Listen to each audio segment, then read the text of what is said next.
we are good to go. So I'm going to turn over to Lisa Worm, who's with the League of Women Voters of Ohio, and she is going to start out our presentation. Hi, everyone. Just want to make sure everyone can hear me. Yep. Okay, great. So I'll start by introducing myself. So my name, as Mia said, thank you, Mia. My name is Lisa Worm. So I am heading up redistricting for the League of Women Voters of Ohio. And we will get into the rest of the presenters in just a couple slides. Okay, so what is Fair Districts Ohio? So we've kind of gotten a few questions about, who we are, what we do, because there are other, collaborations, coalitions happening. So Fair Districts Ohio is a collaboration of Common Cause Ohio, which Mia is part of, and League of Women Voters Ohio, which I know many of you are from today. And then we have the Ohio Council of Churches, the A. Philip Randolph Institute, APRI, and ACLU of Ohio, and the Ohio Voter Rights Coalition. So this is a loose collaboration, but it's safe to say that the League and Common Cause and many of these other organizations were behind the previous ballot initiatives that were passed. So we're here to make sure that those reforms that we pass as voters, that they are, make sure that they are upheld, and not just the letter of the law, but the spirit of the law as well. So we'll talk a little bit more about that later. So today you'll be hearing from myself and then Jen Miller, and she's the executive director at the League of Women Voters Ohio. And also, I just saw a comment. I will put my contact information in the chat so you all can get a hold of me as well. So I also will be hearing from Catherine Terser from Common Cause Ohio, and Mia Lewis, who we just heard a few minutes ago. Okay, so just to go over kind of what we're going to be covering today, just the agenda, so you guys can know what's coming up.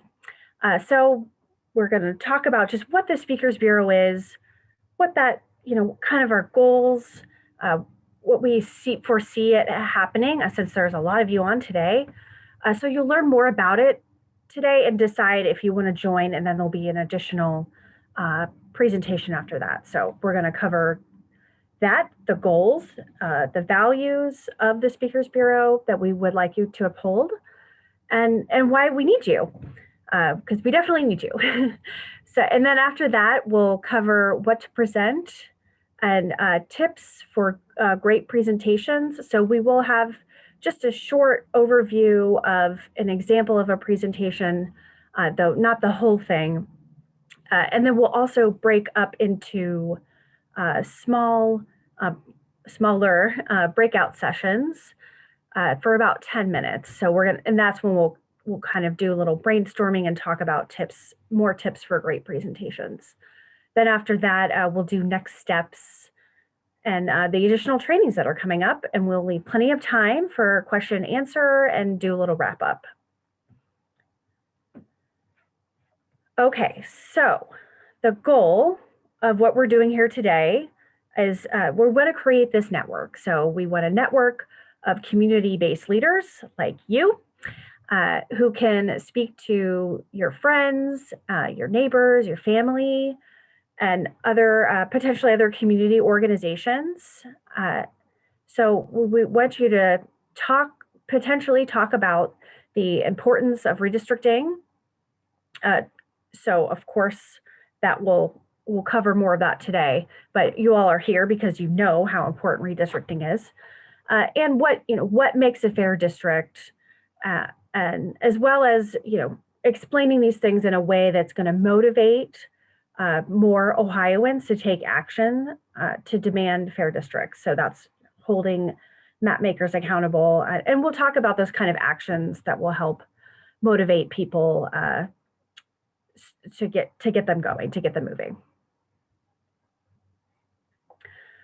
Okay, so our values, and these are kind of what should ground us and center us as we're thinking about what the Speakers Bureau should be. So this is why we're here. So we're here to tell the story of our communities, and we'll talk a little bit more about how we do that. And a big picture, we're here to strengthen our representational democracy. That's why we all care about this. And when we do that, when we strengthen our democracy, we make our state a better place to live for everyone. And as I mentioned before, we're here to motivate others to take action. So you've done the first step, which is taking action by coming to this training. So those are our values. So let's talk about why we need you. So we, just the graphic you can see here, which just says small actions, lots of people, big change. So that's kind of why we need you, the overall. So we want to make sure that we can multiply our impact so that we're spreading the word about redistricting to every corner. So I saw a lot of people in the chat that were just from all over the state, and that's amazing. So this is a good opportunity to do that, because some people they don't know that it's, they're busy. They don't know that this opportunity is here. So this is a once in a 10-year opportunity to do this. If all goes well, we won't have to, or we get to do this again in 10 years. So that's kind of part of the motivation of gathering a Speakers Bureau, why we need you. So we also want you to be motivational, so we can encourage and empower people with knowledge and techniques, which we will help provide you with, so people can tell their stories to their legislators and the map makers and hold them accountable. So, and we want to make sure people are able to understand the rules at a basic level, that these are the rules that we pass at the ballot box, and this is the year that we are going to take action. So, and we also want to bring new people into the conversation. I think that's part of what we've been seeing, the change going around our state. So we want to make sure that we're empowering other voices as well. So that's kind of an overall view of what you should expect today and what we expect from you. And I think we've got an amazing group of people here so far. So next we'll kind of move into a basic slide presentation to go over it. And so I will hand it off to Mia, I believe. Awesome, thank you so much. So basically, so you guys are interested in a Speakers Bureau. Fantastic, that's so exciting. There's a few of us here at Fair Districts who do a lot of presentations, but we can't possibly do all of them. And even if we could, that wouldn't be the best. What would be best would be to get more people in, spreading it around, multiplying exponentially the number of people and the different kinds of groups who are exposed to this, the importance of getting activated for Fair Districts. So you won't be on your own. We're going to give you materials. We're going to give you training. We're going to make sure you know the basics. And so what I'm going to do really quickly is just go over the general topics. Sorry, I'm just going to mute everybody. Give me a second. There we go. All right. If folks can just try to remember to mute themselves as they come in, that would be awesome. So this is just going over the basics of what you would cover in a presentation. Of course, we would want you to adapt the presentation, within bounds, making sure you're sticking to the kind of factual information that we give you, but to make it your own and to talk about the things that you care about most.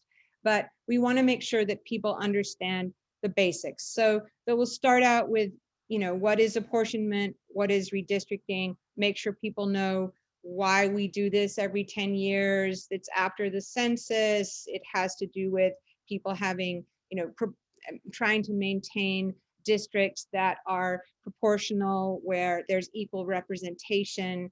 And, we aren't going to find out in Ohio for sure until the end of April whether or not we're going to go down to 15 members of Congress, although we think that's pretty likely. But that's apportionment, and then redistricting is, moving around the districts to make sure that they're equal. And then the next topic, of course, that we want you to cover and to share is, what is gerrymandering and why is it bad? Now, I'm guessing that a lot of you participated in the reform efforts either in 2015 or in 2017, 2018. Raise your hands if you gathered signatures for in 2017 or 2018 for congressional redistricting. Oh yeah, I see a lot of hands going up there. So you know why this is bad, but just remember all of those reasons: uncompetitive districts, some of this nonsense where, one congressperson is trying to represent people in Toledo and people in Cleveland at the same time. And we will refresh your memories if needed, as to all the reasons why gerrymandering is bad. And we also want you to tell your own story about why gerrymandering is bad. If you don't feel that you have a story or you're shy, we can give you a story to tell. This is, some information about Snake on the Lake. I can definitely tell a story about being from District 12. I live in the middle of a very, very liberal slice of Columbus, and yet my votes have been taken and diluted into very, very rural red Ohio. I have people in my district who live an hour's drive north in Mansfield, people in my district who live an hour drive east in Zanesville, and yet I have somebody half a mile away who's in Congressional District 3. I have someone half a mile away who's in Congressional District 15. That makes no sense. I've actually been and sat in a room with my congressman, Pat Tiberi, before he resigned, and had him say to me that he really didn't care what I cared about, because he was in a safe district. He'd won his district by an enormous margin, and he knew that it was going to stay that way. So, that's gerrymandering from my perspective. And I know that you also have reasons that you can talk about, what is frustrating about your district. And if you don't, we can give you one as well, because personalizing what you're saying about the impact of gerrymandering is impactful as well. Okay, and then we want you to go over a little bit about the new rules that we have for the process, both for our Ohio House and Senate districts, and also for US congressional districts. You do not need to be an expert. Some of these rules are kind of complicated. It doesn't really matter. That what's important is that we have a new system, and that both of these reforms in 2015 and 2018, they passed with over 70% of the vote, and they passed in all 88 of Ohio's counties. Ohioans want fair districts. Republican Ohioans, Democratic Ohioans, rural Ohioans, urban Ohioans, Black Ohioans, white Ohioans. Ohioans want fair districts. And so, it's great if you know the process and you can tell a little bit about the process, but the important thing is to motivate people to take action and to contact the folks who are going to be drawing the maps, to let them know that we want fair districts. You're going to go over a little bit about the timeline in the process. Again, you don't need to know everything, but just to kind of say, generally in the spring, the census data is delayed. And so our ability to begin drawing the actual districts is delayed. And so our map making competition is delayed. But in the spring, we're going to be doing community mapping. We're going to be doing transparency team trainings, doing presentations in the Speakers Bureau, et cetera. And then later on, we'll do the map making competition. And in the fall, there'll be hearings. So you'll go over that. But this, and your very most important task as a speaker will be activating more people to become involved. So you're going to be telling this story and telling people how important it is for them to be able to communicate with their lawmakers who are, their state reps, who are drawing maps, and telling them why this matters to them. You're going to give them information on why and how to contact map makers. You're going to tell them how to get involved, participating in community map making, entering the map making competition, pressuring their legislators, taking part in public hearings, writing letters to the editor, becoming part of the Speakers Bureau. So this is your, ultimately, this is your goal, is to activate more people to become part of an overwhelming wave, telling the map makers, Ohioans want fair districts. We passed these reforms because we want fair districts, and now we demand that you give us fair districts. And not only that, but we're educated and we know what a fair district is and what it isn't. We're going to be able to participate in map making activities, and we're going to be able to see when a map is nonsense and when it isn't. So that's an overview of the content of a typical presentation that you would give. And now I'm going to pass it off to Jen Miller, who's going to talk more about the process of how the Speakers Bureau will work. Thank you, everyone. You can go ahead and put your hands down unless you really I will do that for them. Okay, thank you, Mia. Yeah. I wasn't sure how that would happen.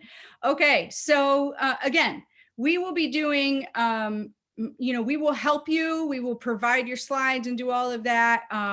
But that gives you a little overview as to what we are talking about the process. The buddy system is encouraged, especially in the beginning, but also just because we're going to be doing these by Zoom. And so just like, to be honest, we are a buddy system. Common Cause and League are a buddy system. It just is a little better to have a couple people, but we can also assist you. So we can be your buddy. If you're nervous about your first few, and you want one of us to join you and just be in the background and give you support and tips, we can do that. Remember that you have to do the redistricting 101 training. You have to watch that video if you hadn't already attended. I encourage you to do that a few times. We'll help provide the speaking opportunities and technical support, although we do encourage you to also advertise that you are a speaker for fair districts. You'll get slides, materials. If you personalize your slides, we're going to ask that we get to check them. So we do get that there are times that you're going to want to personalize them. Speakers should be familiar, of course, with video conferencing software, should know how to mute, things like that. That's another good reason for the buddy system. And let's go to the next slide. So we are going to do a little activity now about storytelling, because we know for fact that stories really help, is one of the ways that we can really influence people, right? Let's keep in mind that the Speakers Bureau, and maybe some of you were a part of the Speakers Bureau, that helped us get our issue, in 2015, our ballot initiative on the ballot and passed, and then again in 2018. But what we learned through the Speakers Bureau is that hearing from someone's neighbor, someone's teacher, someone, who goes to church or synagogue with them, that makes a big difference, because they trust you and you can help them connect those dots as to how gerrymandering has harmed them, and connect those dots in terms of what they can do about it. So, one of the things we're going to want you to do in our activity here in a minute is think about your district. And one good question is, do you feel connected with the other constituents and communities in your district? So it's pretty easy to say, if you live in Steve Stiver's district and you're in Athens, how similar is that to a suburb of Columbus? They're very, very different in many different ways. And let's go to the next slide. These stories can be told in lots of different ways, and you can decide to tell your story about a state house district or a congressional district.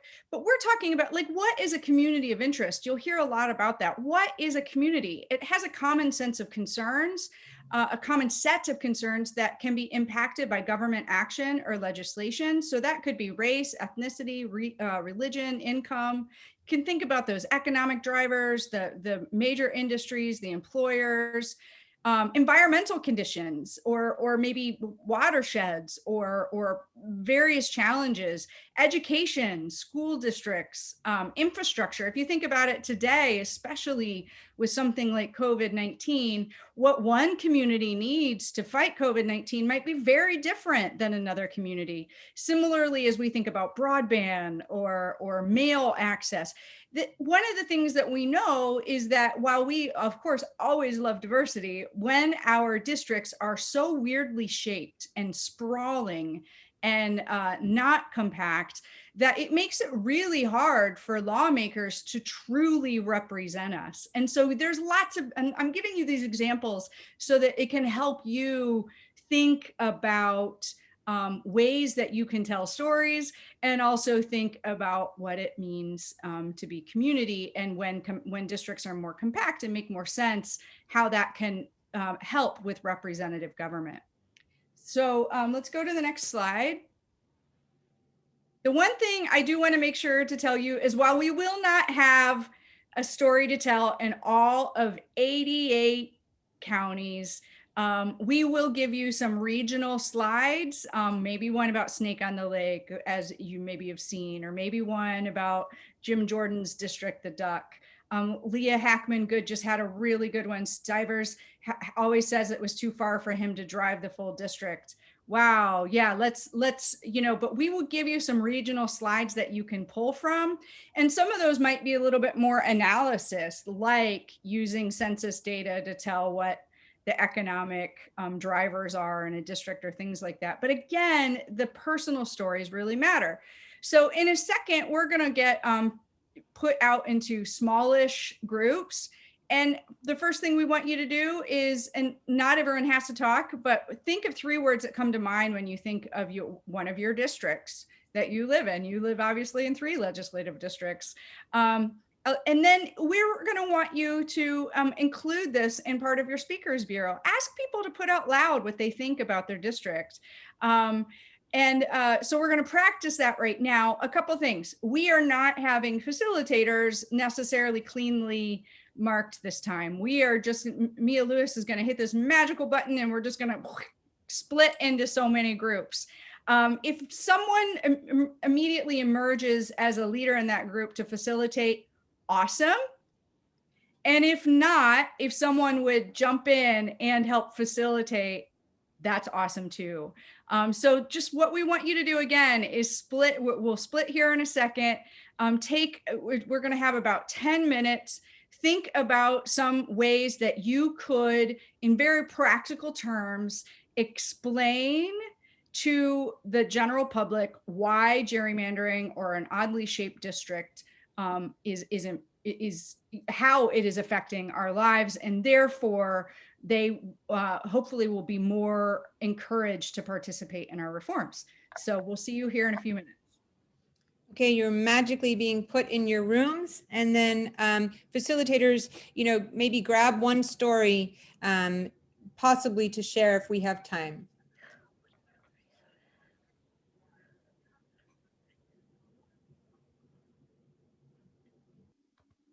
All right, we are coming back in a minute. I look to someone else to tell me, Mia, do you feel like we have time for maybe a couple stories? Or I have an example that I thought was really good from our group. Yeah, I think if anyone has a great story and they want to just raise their hand and say they have a great story, we definitely have time for 1 or 2. All right, so I think we're still getting everyone in. Yeah. So we'll wait a second, but that was fun just to be with a few folks. It was nice to see a couple faces a little more in larger view since we're all far apart all the time. Okay, now we're back. So I wanted to say that we had a really good one that was really, again, I think talking about pocketbook issues. So thinking about Steve Stivers' district, where he is in a wealthy suburb of Columbus, but also represents parts of Appalachian Ohio, some of the poorest parts of the state, some of the most rural parts of the state, and how something like school funding really it's hard to represent those very disparate needs for school funding, where you have, especially since it's, it's unconstitutional in the state, but how hard it is for him to represent that. And we also talked about broadband, especially at a point now with COVID-19, the needs of, Nelsonville students is going to be entirely different than Upper Arlington students in terms of how they are going to navigate. So I thought that was a really good one, because it's not actually about partisan politics at all. It's about just how everyday real people are disadvantaged in this system, when the districts are so weirdly shaped and sprawled. So let's hear from one more. Someone Hey, wants- Jen, this is Barb. Yeah, hi, Barb. Our group was talking about the jigsaw puzzle, and when you take a look at like the snake, if you had to make those into jigsaw puzzle pieces, you'd be hard pressed to put that puzzle together. And we're just, I guess, the end result was that we don't have community connections with many people in our districts, because the districts in some counties are 3 and 4 districts. And so we're looking forward to the new plan that might let us be a little bit more aligned and more represented with the interests that we have, whether it be environmental or educational or economic. I think that's a really That's great all. one. I think part of the storytelling is we want to help people understand in very real terms how this is affecting their lives, or to confirm their instinct that it's affecting their lives. One more bite. Let's have Bart Henshaw really quickly. Okay, 3 words: forgotten, fractured, and frustrated. The 3 F's. Oh, thank you, Bart. Yes, those Perfect. were, so yeah, if you wanted to do the 3-word, way of doing this, that's a really great one too. Thank you, Bart. And then part of that piece then will be is that becomes the fuel, we hope, for people to want to act, right? We want to remind them that they were part of the solution in getting these reforms passed, and that they now can be part of the solution in holding map makers accountable. I think we can go to the next slide. A couple more for me, I think. Okay, so what makes a good presentation? Make it fun, make it interactive. We want you to give the basics. Of course, we're going to give you that. We want you to highlight the impact of the unfair districts, but immediately talk about how everyone does have an ability to influence this process. The most important outcome is that we get people to take action. Some will become superstar volunteers for us. Others might just make one email or one phone call, but all of it matters. One outcome: get people to take action. And here we remember to remain nonpartisan. If you hear someone saying something about a candidate or a party, you're going to listen, but you're not going to support or dismiss. If you customize your slides, remember that we want to see them before you present, just to make sure that they are accurate and that we really are staying in our nonpartisan realm. Why? Because it's our job to show up for every voter, not a specific set of voters. And we need all voters to be taking action. And if we look partisan, it hurts that ultimate goal. Of course, keep in mind that we have a North Star. That North Star is that our democracy works. Our North Star is not about parties or candidates. Communicate immediately. If you have to cancel, please don't just not show. You don't have to know all the answers. Again, and we want you to get people thinking. If there's a moment where someone has to, they ask you a question that you just really don't know, that's okay. We can get back to them.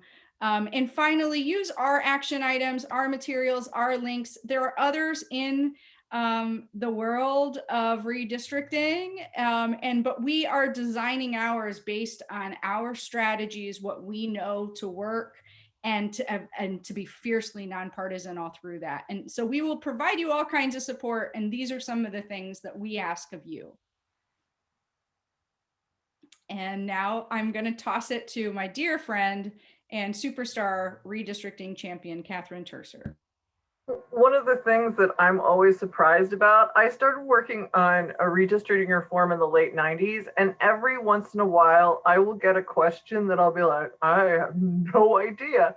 And one of the things that is really cool is that we're really well connected with a bunch of other, long-term redistricting reformers and academics and folks. And so there is really, I have to be very, very clear, there is no shame.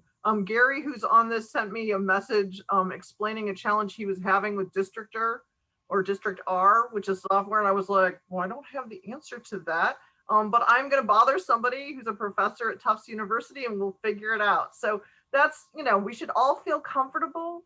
One of the things I said in my group is one of the things that makes this whole Speakers Bureau work the best is because adults learn by having conversations. And, and the Speakers Bureau, we should be thinking about, we want to encourage people to request presentations, but this is really going to work best if we all look for places to give presentations as well. So there are like 134 of us on it right now. And we have, friends and we have different organizations, and all of us should think about, hey, where can we actually do presentations? And then of course, we want you to reach out to us. Now we're going to be sending a bunch of good contact information so that you'll know how to connect to us when it comes to presentation requests. But the thing that I think is really important is not just customizing it, but it is often so much better to have someone who actually lives in a community give a presentation. And you all should be thinking buddy system.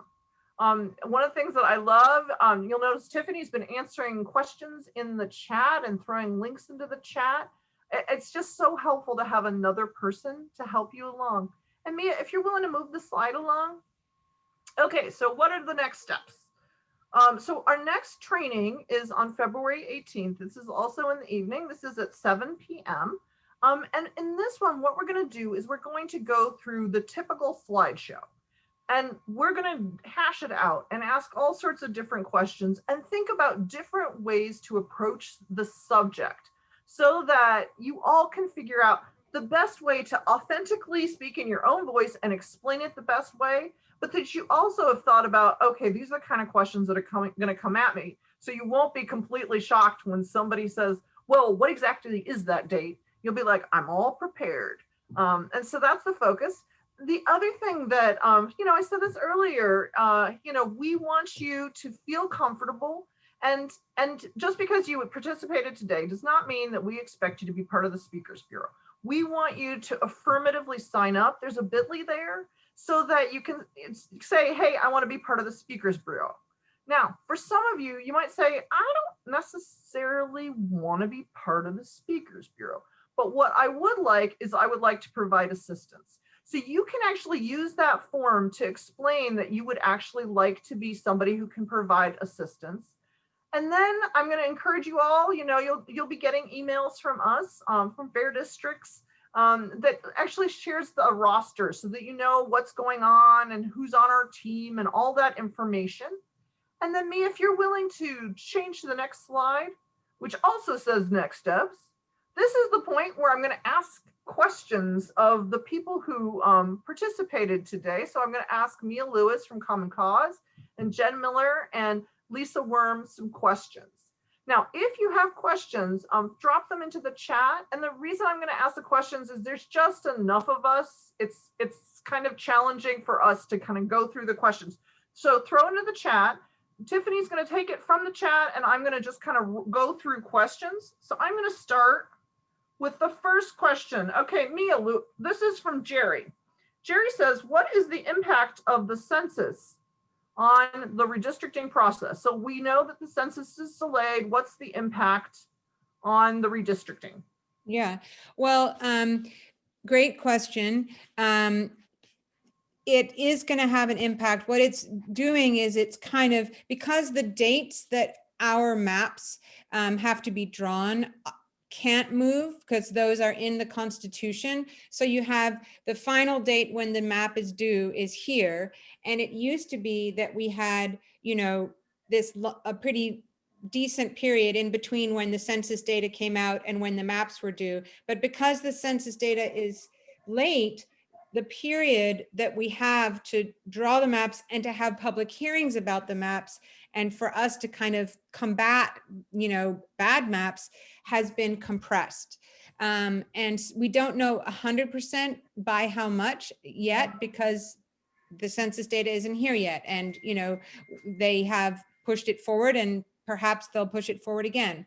So what that means is we have to be as ready as we can. We have to have people who are ready to draw maps. We have people who are ready to speak at public hearings. We have to have people who, we have to be contacting our legislators now and basically be saying, we want you to get ready for redistricting now, even though we don't have the census data. We want you to be thinking about things like the implementing legislation. We want to know how we can participate in drawing maps. We want you to have as many hearings as you possibly can. So we have to kind of forcefully begin the process, even though we don't have the data. And then once we do have the data, we have to do everything more quickly. In other words, it's made things more complicated, but we will get through it together. Okay, so here's another one. How do we adjust a presentation if the organization wants a really, really short one?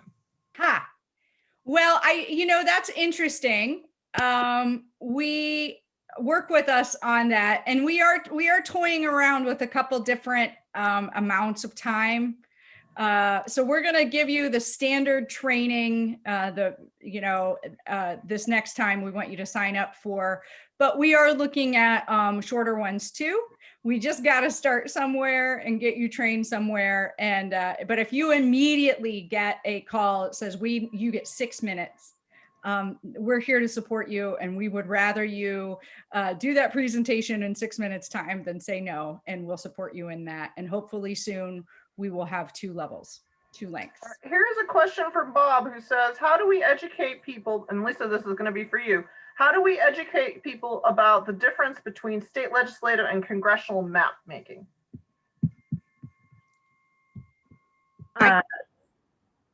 Well, so I think that we'll have some slides for you prepared that will help break that down, but the answer is that it's not necessarily easy to always educate people in the 2 different processes, but I think there are some good visuals that we could create that would help demonstrate the difference between state and the congressional process. So we're developing some flow charts that will help explain the process to everyone because it's really hard to memorize. I know we're trying to get it down to the letter, but I think it's a perfect example of how we can take these complex processes that we did create and that we want the process. That's part of it.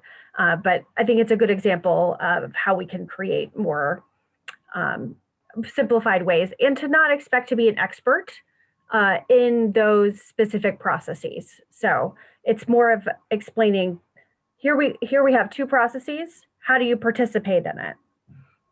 And a couple things. One, just shameless plug, or maybe not so shameless. March 3rd is League of Women Voters annual State House Day. We're actually going to do panels, deep dives into both the state process and the federal process. If that's something you're interested in, we want you to attend. But again, I think what Lisa said, the last thing she said was most important. We are not looking for you to be experts, and we need, part of the message is you don't have to be an expert to know that gerrymandering is a problem, and you don't have to be an expert to ask your lawmakers to take action for them to end gerrymandering. And we hope that part of this is that we will end up having more members or more people following us on Facebook. And when we put out an action alert that's specifically about state maps, that people take action. When it's specifically about the congressional maps, they take action. All right, so here's a question for Mia. How many public hearings are required? Well, there are only 3. I hope that's correct, that are required. 3, but 3 for state legislative, 2 for congressional. Okay, there you go. You guys caught that. But I actually think that we are going to kind of go in with an attitude that we expect there to be more, kind of, have a pressure campaign that has to do with raising expectations. So let's just go in with an assumption that there will be robust public hearings, perhaps at least a dozen, why not? And also that they be accessible. One of the things that we're doing right now is pressuring for the ability of people to do virtual testimony at the State House. And we also want there to be the ability to do virtual testimony when it comes to these hearings. None of us can look into a crystal ball and say when everything will be safe COVID wise. And we definitely do not want to have a situation where they say, okay, there's 3 public hearings, in this 1 week period in Columbus, and that's not accessible to most people. We want to make sure that these are accessible hearings, that there's plenty of them, and that we all have the opportunity to participate. We had a question about what's happening with virtual testimony, because of course that may make a difference. Jen, do you want to answer that? Yeah, so what's happening with virtual testimony is that it's not happening. And so that is, if you want to, you can think about advocating for virtual testimony as being one of the first things you do for redistricting, right? It doesn't matter what your passion project are. I know a lot of you probably came to fight gerrymandering because of something you cared about that you weren't seeing done, because democracy doesn't work with extreme gerrymandering like we have in Ohio. And so if you're worried about education, we need virtual testimony. If you're worried about gerrymandering, we need virtual testimony. And so what's going on right now is clearly we're asking for that. There's been a lot of cases at the State House. Not everyone is wearing masks. And so right now today, you should call your state rep and your state senator and ask them to require masks in the State House and to allow virtual testimony. And keep in mind that virtual testimony could make a big deal, again, especially if you are not in Columbus or you have the kind of job that you're a doctor or something, even if you are in Columbus and you just can't be there. So virtual testimony is really critical, and it's going to take pressure for them to decide to do it.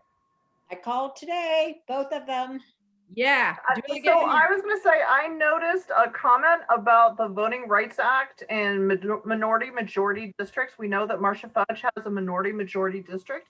One of the things that we're going to do is organize a webinar that focuses on how redistricting intersects with the Voting Rights Act, and that notion of it's a little bit complicated. And so we are going to tap some scholars to give us some tips for how to talk about it in simple ways. But for those of you who have wondered about this, that is one of those next things on our to-do list.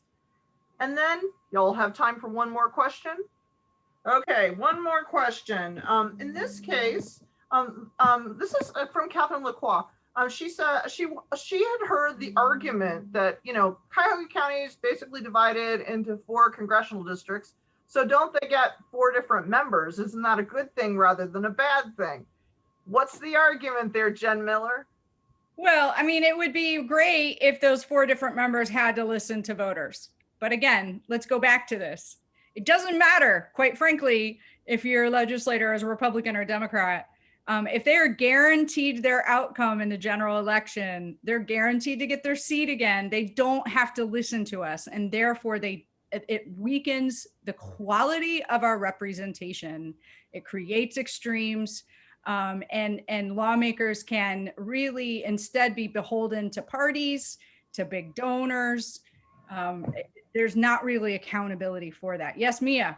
I'm just going to add that there's also a kind of coordination problem. So all of, any member of Congress, they're trying to achieve one thing, but they have a list of other things they're trying to achieve at the same time. And if 4 different people, have different lists of things that they're trying to do, and those don't line up, that's the story that we sometimes tell in other presentations of, this town Watts in California, where they had a freak snowstorm and they had 4 different congressmen representing this one city, and they just, they couldn't ever get together. You know what it's like trying to have 4 busy people align their calendars, even having them to have a meeting, you know, is hard enough. And if they have other things that are on their agenda and they can't line it up, then it may be that, you know, that they can't ever get around to, you know, getting their act together to fight for that one thing that that city needs. So it is arguably better to have the full attention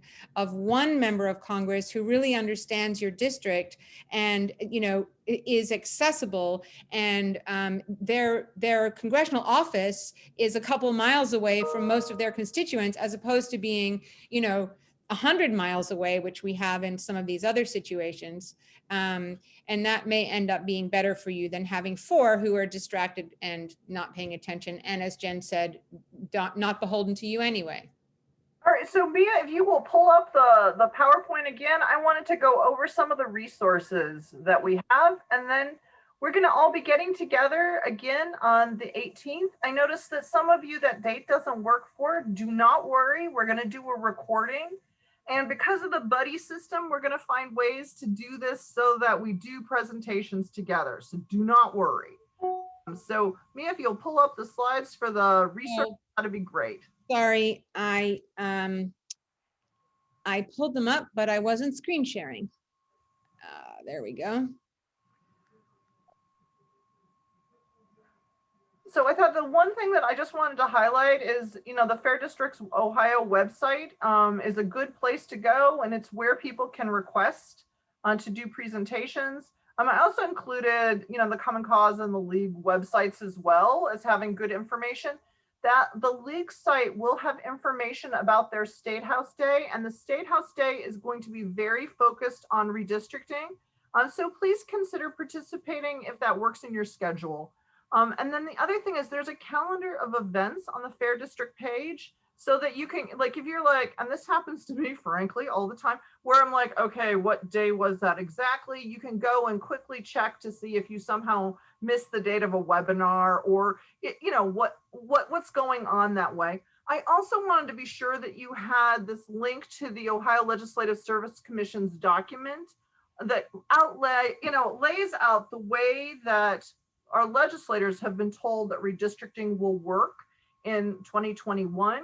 And I find this to be a really useful document. And it also, you will, as you go through it, you're going to identify some questions that will be good to bring to the 18th. And so I just, you know, really wanted to say thank you to you all for going through this discussion and trying to decide if you want to be members of the Speakers Bureau. And I hope that you will be. It's just so important for us to have conversations all over the state about what's going to happen during 2021, because as we all know, fair districts equal fair elections. But the manipulation of districts is the manipulation of elections, which is the manipulation of public policy. And we've had a hard 10 years. So I am hoping we're all together on this. And I just wanted to say a big thank you. Jen, did you have anything you wanted to say? I was just going to say, look, you know, we can't magically, Mia, Catherine, Lisa, and myself, we're magical humans, but there's no way we can make sure that Ohio delivers on the promise of these ballot initiatives. Just like you are the ones who really brought these ballot initiatives to the people and made sure that they were going to pass overwhelmingly. You will be the ones who really make sure that the map makers are held accountable to those standards. So we are so excited to have all of you as our redistricting team. And together we will we're going to have a great year. Thank you. Thank you so much, everybody. Fill out your form. Don't worry, tomorrow you'll get all kinds of resources in a follow-up email, including the form, slides, recording, the whole 9 yards. Awesome. Thank you. Thanks, Mia. Awesome. Everybody's awesome. Good night. Good night. Good night. Thank you. Good night. Night, everyone. Thank you.